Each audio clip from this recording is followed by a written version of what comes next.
स्कूली शिक्षा के समग्र विकास के लिए समग्र शिक्षा योजना।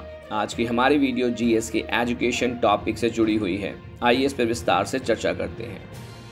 कैबिनेट ने केंद्र के द्वारा आयोजित की गई समग्र शिक्षा योजना के विस्तार को मंजूरी दी, जो 1 अप्रैल 2021 से 31 मार्च 2026 तक लगभग 3 लाख करोड़ की कॉस्ट के साथ स्कूली शिक्षा के लिए एक इंटीग्रेटेड योजना है। यह योजना समावेशी और न्यायसंगत, गुणवत्तापूर्ण और समग्र स्कूली शिक्षा सुनिश्चित करने के लिए है। आपकी परीक्षा को ध्यान में रखते हुए इस खबर से जुड़े कुछ इंपॉर्टेंट फैक्ट्स पर नजर डालते हैं। समग्र शिक्षा योजना स्कूली शिक्षा के लिए एक इंटीग्रेटेड योजना है, जिसमें पूर्व विद्यालय से लेकर 12वीं कक्षा तक के सभी पहलुओं को शामिल किया गया है। यह योजना स्कूली शिक्षा को गतिशील रूप में मानती है और शिक्षा के लिए सतत विकास लक्ष्य यानी SDG 4 के अनुसार है।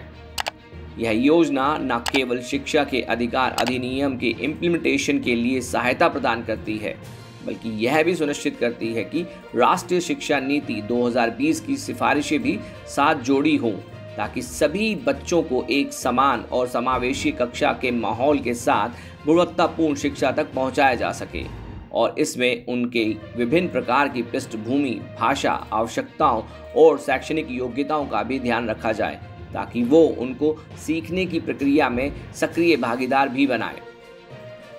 वोकेशनल एजुकेशन का विस्तार मिनिस्ट्री ऑफ स्किल डेवलपमेंट और एंटरप्रेन्योरशिप मिनिस्ट्री के लिए वित्तीय पोषण प्रदान करने वाले अन्य मंत्रालयों के साथ मिलकर किया जाएगा।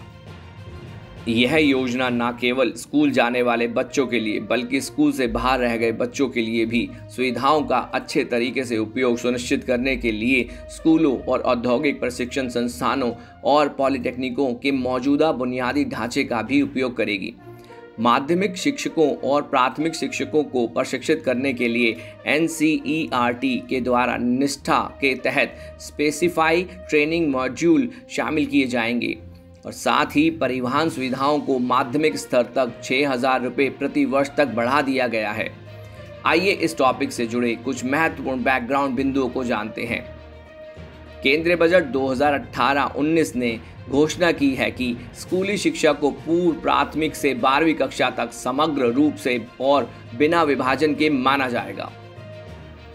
इस संदर्भ में विभाग ने सर्व शिक्षा अभियान, राष्ट्रीय माध्यमिक शिक्षा अभियान और शिक्षक शिक्षा के पहले की सेंटर स्पॉन्सर्ड स्कीम को मिलाकर 2018 में स्कूली शिक्षा समग्र शिक्षा के लिए इंटीग्रेटेड स्कीम शुरू की।